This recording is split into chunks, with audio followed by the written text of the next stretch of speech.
بازاڕە گەورەکەی هەولێر مەترسی دروست کردووە و بوونی پرسەیەکیش دابەشکردنی زەوی دواخست. ساڵتان لەبێت.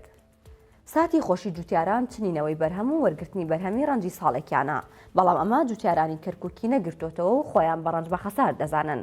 ئەمڕۆ جوتیارانی کەرکووک دژی پێنەدانی شایستەدارایەکانیان لە بەردەم سایلۆی شارەکەیان دەستیان بە خۆپیشاندان کرد، ئەویش دوای ئەوەی زیاتر لە 244 ملیار دیناری پارەی گەرمی ئەم ساڵیان لە بەغداد گیری خواردووە. عەبدوڵڵا محەممەد جوتیارێکی کەرکووکە و بۆ 964 وتی ناتوانن بەرووبوومەکانیان بدەنە حکومەت و ئەویش پارەکەیان پێنەدات. لە کاتێکدا ئەوان نەیانویستووە ڕێگا سەرەکیەکان بگرن، تەنیا داوای مافی خۆیان دەکەن. عەبدوڵڵا میرۆی سەرۆکی لیژنەی کوشتوکاڵی لە ئەنجومەنی پارێزگای کەرکووک بۆ 964 دووپاتی کردەوە. ئەمساڵ کەرکووک دووەم پارێزگای عێراق بووە لە ئاستی بەرهەمهێناندا و 503,000 تۆن گەرمی هەبووە، بەڵام لە کۆی 412 ملیار دیناری شایستەی جوتیاران تەنیا 168 ملیار دینار خەرج کراوە.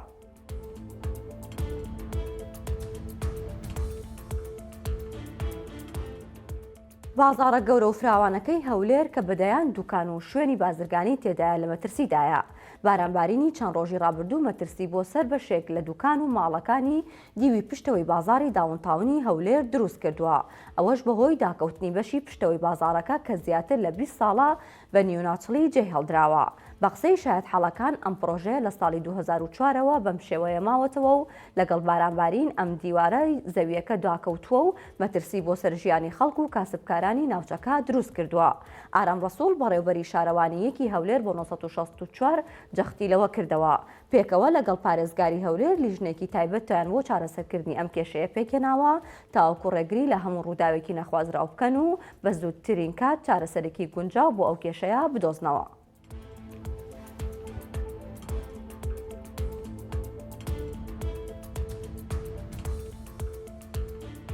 پرسەیەک دابەشکردنی زەوی بەسەر فەرمانبەراندا دواخست. ئەمڕۆ سێشەممە 7/2/2026 بڕیار بوو زەوی بەسەر فەرمانبەرانی قەزای شەقڵاوە دابەش بکرێت، بەڵام بەهۆی کۆچی دوای باوکی سەرۆکی شارەوانی شەقڵاوە پرۆسەکە کەوتە هەفتەی داهاتوو. مەریوان حاکم هادی بەڕێوەبەری گشتی شارەوانیەکانی هەولێر بە 964 وت، وەک وەفایەک و ڕێزگرتنێک لە خزمەتی سەرۆکی شارەوانی شەقڵاوە ڕێکار حسێن ئەمڕۆ پرۆسەکەمان دواخست و بڕیارە هەفتەی داهاتوو یەکشەمە یان دووشەمە زەویەکان دابەش بکرێت. پێشتر ڕێکار حسێن سەرۆکی شارەوانی شەقڵاوە ڕایگەیاندبوو کە شوێنی زەویەکان باشە و کەوتۆتە ناوچەکانی میراوە و کاوانیان نزیکن لە پیشەسازی شەقڵاوە و زیاتر لە 2000 پارچە زەوی دەبن.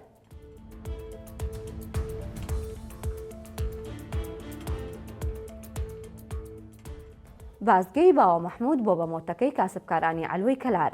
نزیکەی دوومانگە بازگەکە بەڕووی کاسبکاراندا داخراوە و ڕێگا نادرێت بە هیچ بەرهەمێکی هەرێمی کوردستان بچێتە ناوچەکانی خواروی عێراق. کاسبکارێکیش دەڵێت ئامانجیان لاوازکردنی مەرزی پەروێزخان و مەرزەکانی کوردستانە.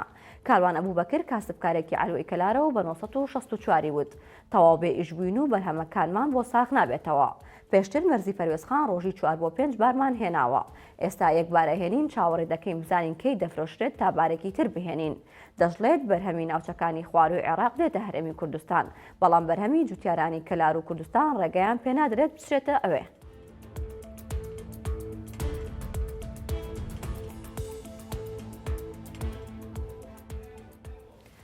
بەڵە بەڕێزان سەرنجتان بۆ هەواڵێکتر ڕاکێشم لە ماپەڕی 964 ئەویش ئەوەیەکە خوێندکارێکی زانکۆی سلێمانی کە خەڵکی کەلار بۆ لە کەلار دانیشتووە ئەمڕۆ لە تاقیکردنەوەی هەبووە لە سلێمانی و ئەو خۆی لە کەلار بووە و ویستێتی بگەڕێتەوە بۆ سلێمانی و بە تاقیکردنەوەکەی ڕابگات ئەوەندە خێراییەکەی زیاد بۆ لە کاتێکا کە ویستێتی سیارەیەک تێپەڕێنێت و بۆ ئەوەی زووتر بکاتە تاقیکردنەوەکەی، بەڵام بەداخەوە خۆی کێشاوە بە بارهەڵگرێکدا و وەرگەڕاوە، بەڵام سوپاس بۆ خوا کە خوێندکارەکە سەلامەت بووە هەرکە لە سیارەکەی هاتۆتە خوارەوە لەوێ لە برایانی هاتوچۆ داوای مۆڵەتی کردو و بۆ ئەوەی کە بڕات بە تاقیکردنەوەکەی ڕابگا و خۆی گەیاندوتە سلێمانی و بە تاقیکردنەوەکەی ڕاگەشتووە و خۆی بە سەلامەتی دەرچووە.